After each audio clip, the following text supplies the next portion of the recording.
10 states are putting our children's identity at risk by having them complete forms that require their social security number, birth date, home address, and their full name. Very sensitive information through their financial education programs. They'll have them complete forms like their W-4, 1040, and loan applications with complete disregard for compliance standards that everybody else is looking at.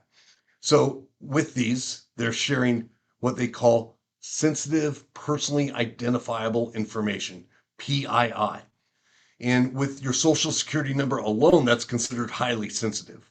When you have it combined with home address, date of birth, and full name, now that is every identity thief's dream. They want that information. It gives them everything they need to destroy your kid's background and credit history.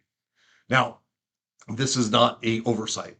There is no mention of using fictitious data or anything.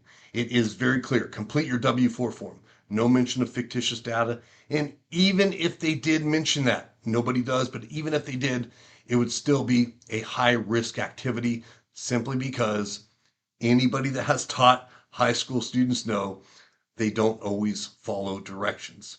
So if you tell them enter fictitious data and they see a form, name, email, date of birth, they're going to likely, many will enter their real information, which puts the students at risk, but also puts the teacher at risk if they are turning that in or delivering that to them in any way. Now, this is coming from policymakers, so a lot of this is in the legislation. It's also coming from our state departments of education that have these clear standards embedded into the program. These are requirements that the teachers must follow. It will say something as clear as complete the W-4 form. And they need to follow that to be in alignment with those standards. Again, that puts them at very high risk. And this is symptomatic of a larger problem. Them not being able to notice that this is a high risk activity shows to me a few things.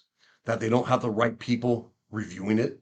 They're not treating financial education serious at all. If you guys saw the report we put out 3 weeks ago, that showed that no state comes remotely close to meeting minimum expectation standards of your core subjects.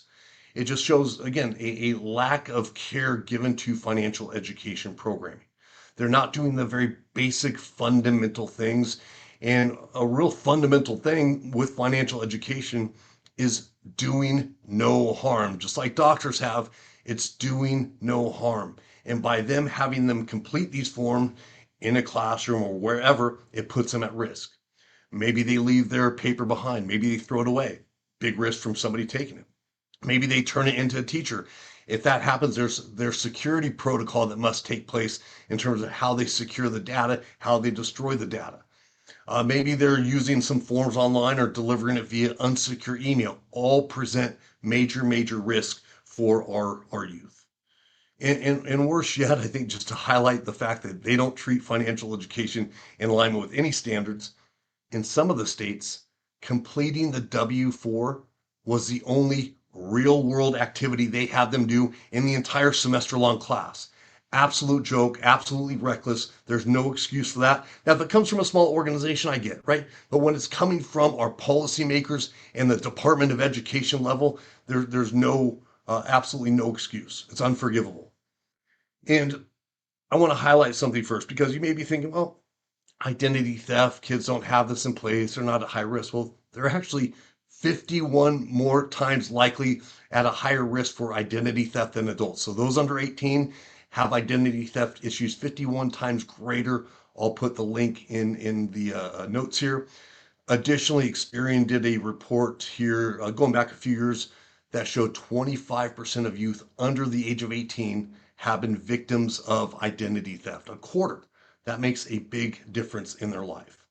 And it's something like this is so easily preventable and avoidable. It's just very discouraging to see that they're not bringing on the personnel needed to make sure financial education doesn't hurt our students and actually helps them advance their financial well-being.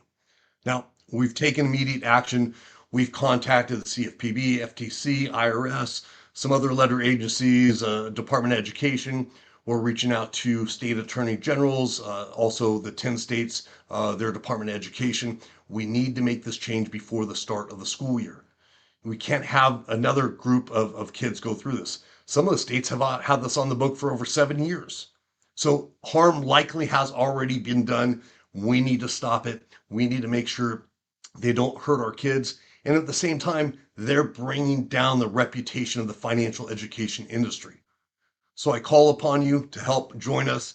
We have an advocacy committee that's working to advance financial education, to protect our kids, to make sure it's treated to the same academic standards, rigor, and safety as your core academic subjects.